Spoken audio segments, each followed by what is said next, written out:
Hansa Teutonica. Big box. So this game is an area control with a little bit of action selection. By action, you either place cubes or refill your cubes, or move cubes,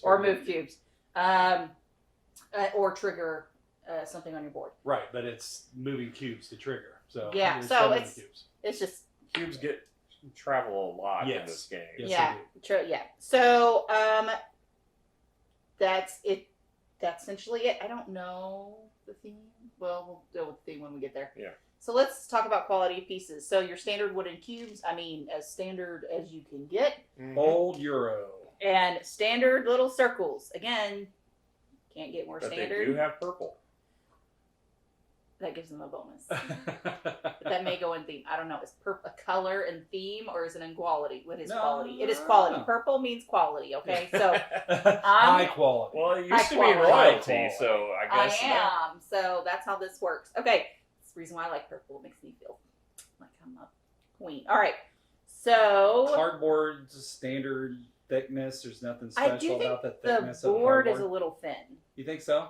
Yeah, I mean it's okay, right. But it's a little thin. It is a little thin as far as boards go. Yeah, I mean, so guys, I'm sorry, I can't give this more than a 5. Well, 6 because it's purple. As far as quality components, I agree. I mean, it's just a little bit better than Catan. It's not much better. I always think it was on par with Catan. I was actually thinking 5. Well, that's what I said. I'm at 5, except there's purple. I don't see anything here that's. Yeah, I mean, I could see a 5 too. I mean, the cards are all they're all like thin and no texture. I would not want to shuffle those. Luckily, you don't have to. There's not many. Well, there's not many, so. I mean, the cubes are standard cubes. I mean, if anything, Catan might be slightly better than it because it's got the houses at least. And roads. Yeah, you're right. This is just cubes and circles. So I don't think, as far as quality of components goes, this is any better than Catan. So yeah, I could agree with that. I think it's a 5 at best. All right, I can do a 5. So I'm only at a 6 because there's purple. So right. Take that for what you will. 5 if you don't like purple. Right. All right. So let's hit up theme. The theme is You're try merchants. Oh, is that what this is? You are merchants. The German Hanseatic League, Latin is Hansa Teutonica. That's right. Is the name for a medieval association of merchants in northern Germany. You like merchants? I didn't know that. Cities that joined the Hanseatic League of Merchants and cities were known as Hanseatic cities. That's right. I wonder why. This association was loosely organized and never depended on any constructs. Therefore, it's difficult to determine exactly all of the cities that belong to the Hanseatic League, especially since it's also important to know when they belong. Overall, at any one time, there were approximately 200 locations that directly or indirectly belong to the Hanseatic League of Cities. I assume this is historically accurate. I don't know anything about it. So, this is an area control game. I had no idea it was merchants. I really had no clue. You can't tell that this is a merchant? No, actually, all merchants come in cube shape. So, not talking about gameplay yet, but you're basically setting up trade routes via the different actions that you select. And so, the goal is that you want to try and get the Catan-like, try and create a large network of cities that you have built your merchants into. So, you're building shops in these cities. Okay. Well, let's touch artwork a little bit. It's meh. I think the board looks great. I like the board quite a bit. The cards, there's really they're meh at best. Well, this is the big box, which the cards and the little bonus tokens are really the only difference because I've got the base game along with all the maps. That's the only two things that are different between this. I don't think it deserved big box. Yeah, I was expecting it to be. Deluxe, increased in value. How much is the cost difference between this and the standard? I don't know how much the original one is, but this one MSRP's at $49.99. Okay. Yeah, and probably if you add up all the individual components that I got over time and paid MSRP for them, it was probably more than $49.99. I didn't pay $49.99 for mine. Well, yeah, but you know. So okay. let's give the theme a rating, guys. I don't think the theme's really strong in this. It's not. Again, it's a pasted on Euro theme. Yeah. So, what'd you give it? I'm probably going to give the theme a 5. I don't see anything. I mean, maybe a 6. I'd give it a little 6. more art to it than what you get in Catan. I'd give it a 6 because I like the board quite a bit, and even though mechanic-wise the theme doesn't get pushed via the mechanics, but it makes sense with what you're doing and how you're doing it to me. So I'd give it. It's better than Catan in that regard. So I'll give it a 6. I'll give it a 6 because the art's better than Catan. That's it. Yeah. All right, so let's move on to rules. So we kind of tag team on this Yeah. one, Rob, because I read my copy of the rules, which is the original, and you read the big box. So Right. since we're talking about the big box, I'll let you do most of the talking on this one. But overall, on the rules, what the biggest grievance I had is there's not a good reference to the token iconography. There's I thought it was fine because you could deduce the gold ones from the gray ones. But you still had to sift through the book to even find them. We're doing a point counterpoint here. We are. There's a section just for the bonus tokens, though. In the middle of the book. Right. There's not a listed reference. where the variants are. Yeah, So, first of all, you got the whole, here's the English version, there's the German version. Right. So there's no reference sheet easily available because it would normally be on the back, but on the back is the upside down version of the other language. So you aren't going to be able to find it that way. So you have to sift through and find, okay, where do the rules change, first of all?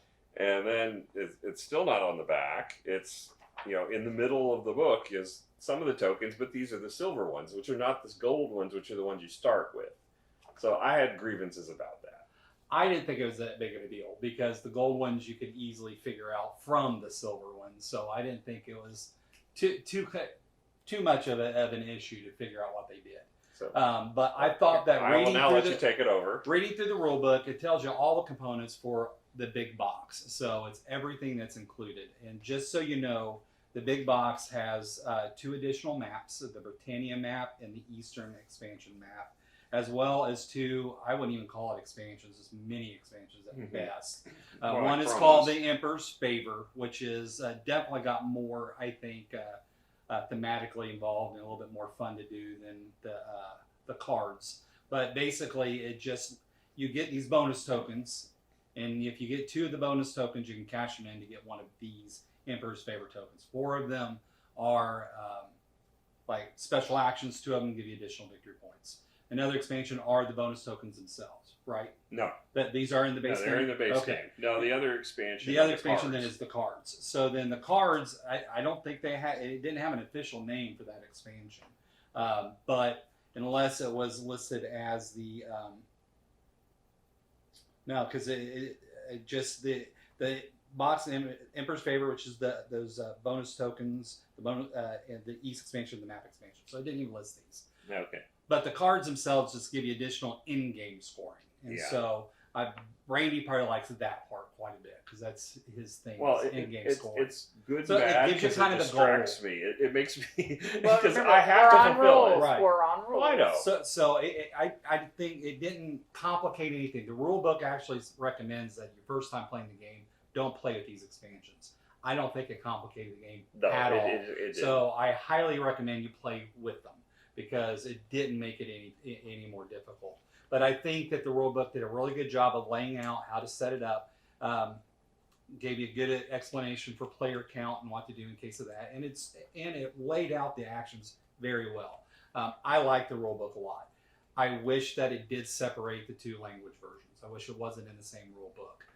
Big deal, no, but I do wish that just to have the German version as a separate rule book would have been great to me. So overall, I would give this rule book an 8. I liked it. I'm probably going to go more of a 6. I don't like the way it's laid out and the fact that there's not any representation for anytime you have iconography in a game, there should be a cheat sheet for it. In my opinion, it's just not there. And certainly with these bonus tokens, it's not readily available either. So if you're going to add on for the big box, these things should be fairly easily accessible and featured on a cheat sheet. They're not.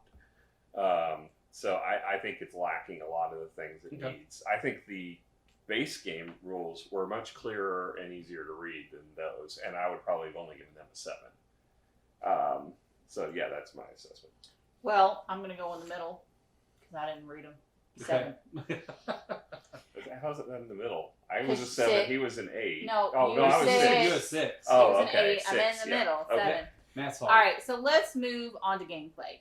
So the gameplay is very much you place cubes. When you fill up a route, you take them off and you do an action, either place on a city or if you're fortunate enough and did it next to one of these yellow things, they give you special abilities.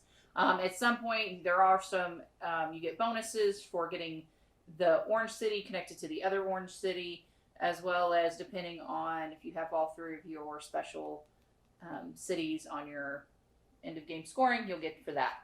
So this game is very straightforward. It is very much area control. I don't like area control. Well, I think you oversimplified the game a lot. Quite a bit, yes. There's a lot to this game. The yellow spaces that you were talking about, these are action spaces that let you clear pieces off of your player board, which then give you additional abilities during the game. Like additional actions, or be able to get more merchants into your pool, or being able to score additional victory points at the end of the game, or access to other spots on the map. Right. So you can control kind of your path to victory in this game, which I like. I like that there's a lot of flexibility on how you can score points in this. It is a point salad game, the way I like it.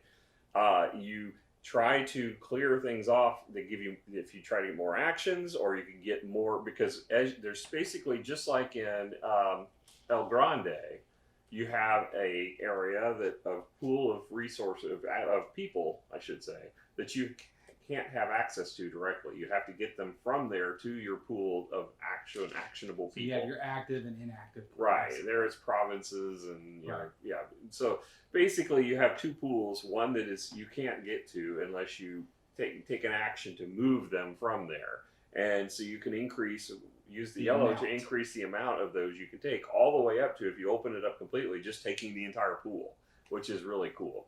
And then you've got, once they're on the board, they are basically stuck there until you do decide to claim a route. So you can blockade people by placing them in just strategically around the board, and if somebody bumps your person, because they have the right to bump you, they have to pay an extra person or 2 to get your unit off. But if they do, then you can put that unit on +1 from your reserve. And I think this is a key part of the game. Yeah. The bumping makes this game really strategic, because placing units with the forethought of that, you're going to be bumped off because your opponent wants that spot that you put the guy in, is really a neat idea. Because like Randy said, if they bump you off, they have to pay a unit, but you get a unit extra, and you have to place immediately. So it has you to can be adjacent to the path you're on. But if you do it right, you can really map out advanced actions, and it's just really cool how I love that part of the game. I will say that made the bumping a lot less brutal. Yeah. And I was okay with that mechanic. I did find, so there are some demon qualities about this game. Yeah, that didn't feel as attacky. I also loved your own personal board. I like being able to basically build and moving that stuff off.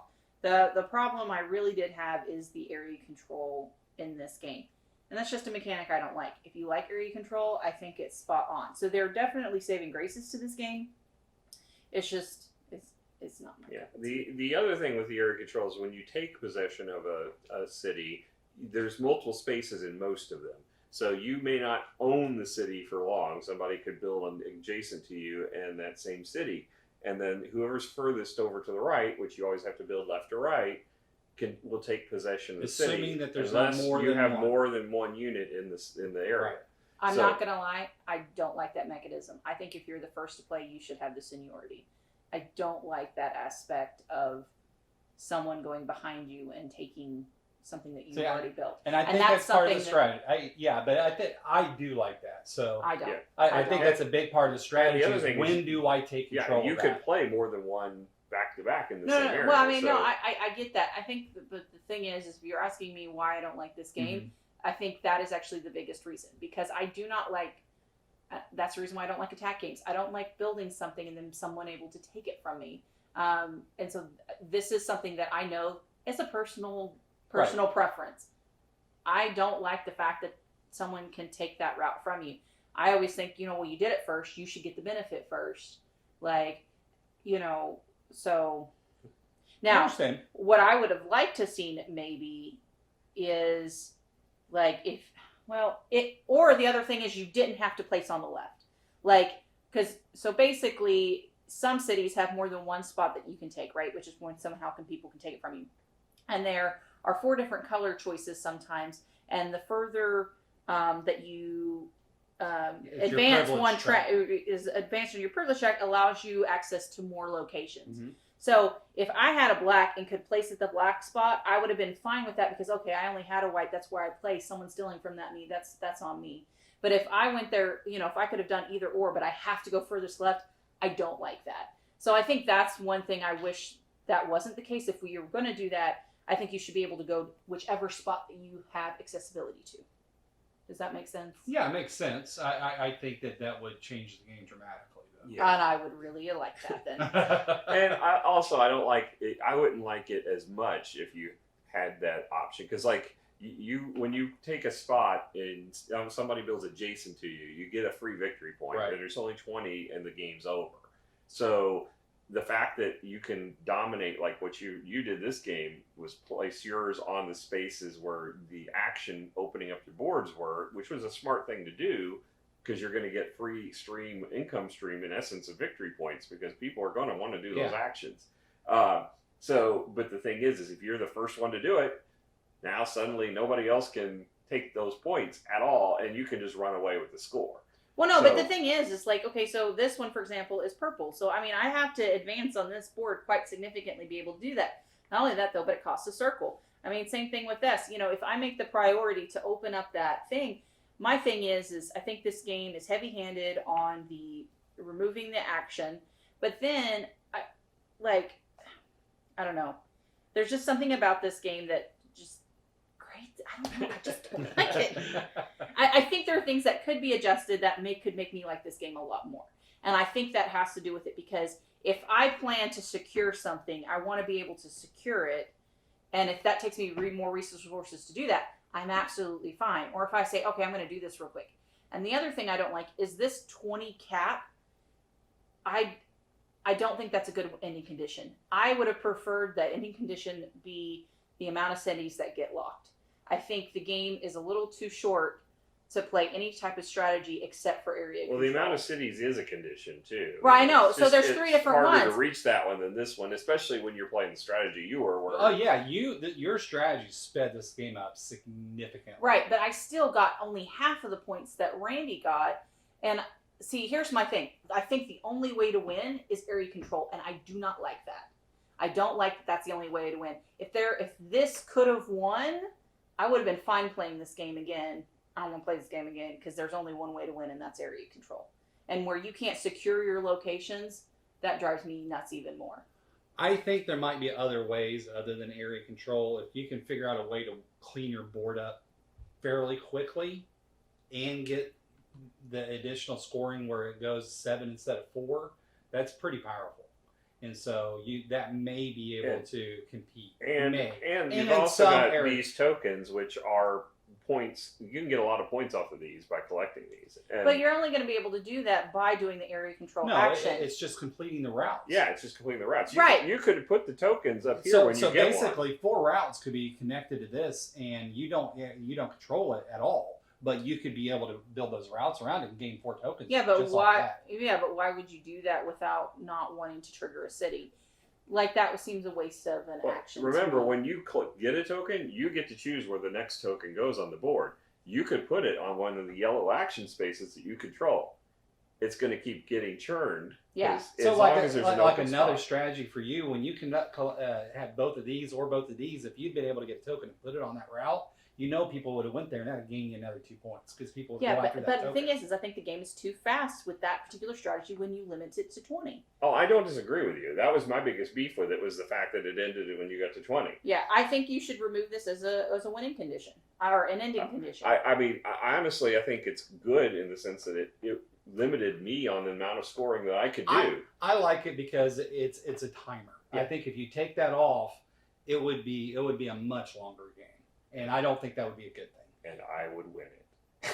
Because I mean, that's the thing, is if You're this gonna is win what it limited me regardless. on scoring. I would have run away with the score way more if you hadn't run the score up to 20 that quick.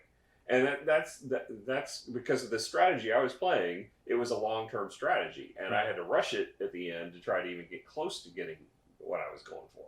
Yeah, I mean, my thing is though, even then, we've actually played this game twice because the first time we played it, I was like, dude, I can't review this because I got to give it a second chance. And then I'm playing it again and trying something different now that I knew the mechanics.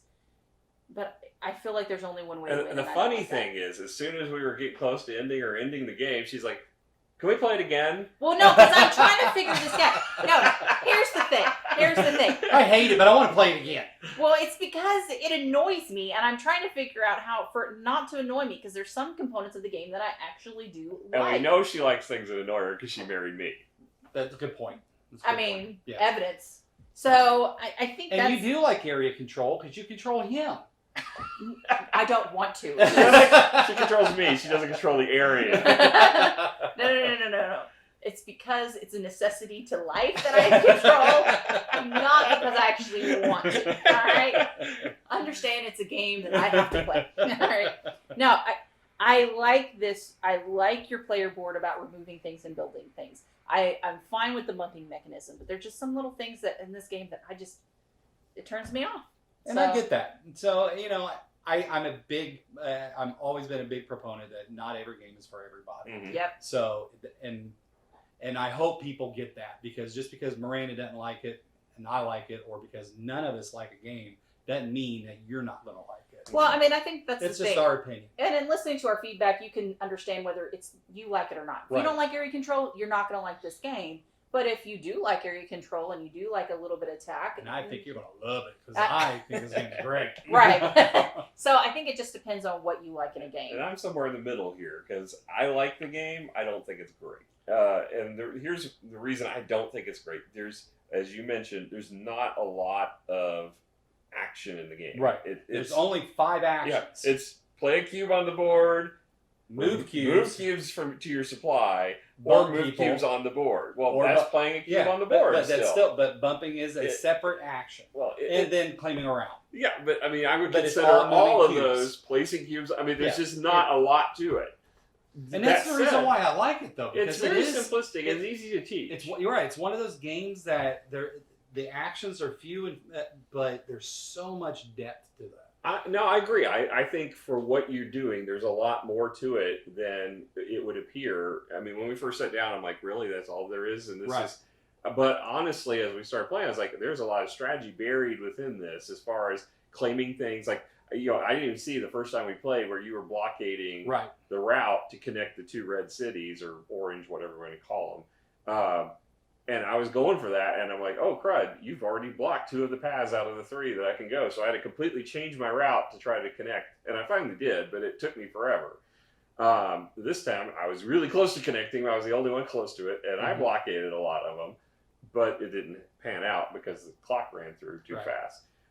Where if you would have focused on trying to just get there, you would have gotten there.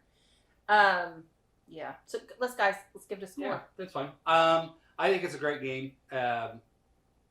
For all the reasons that I talked about. I like the strategy of bumping people out of spots, and I like being able in planning to be bumped. I like that strategy quite a bit. So I think it's a solid 8. I really enjoyed this game.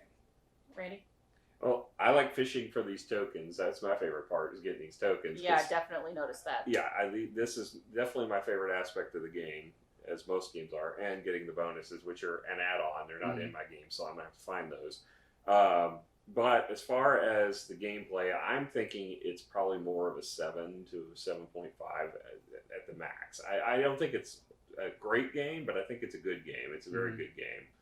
But I don't. It doesn't have enough to it to push it into even the 8 range for me. It's just it's good, but it's not great. Right. I'm gonna give it a 7 with the caveat: this is not my cup of tea. There are a lot of good things in it. There are a lot of different good mechanisms. It's just not my cup of tea. Okay. So.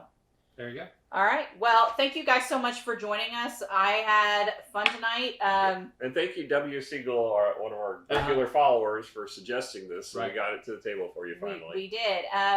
So we appreciate every comment that we get. Be mean to these guys, not to me, please. You're the one that was hard on this game, so sorry, it's coming to you this time. Hey, I did caveat. It's still. I mean, it was still good Yeah, game for somebody. So don't forget to hit the subscribe button, the notification bell, so you can hang out with us again because we're super cool. We'll see you guys later. All right. Bye. Bye.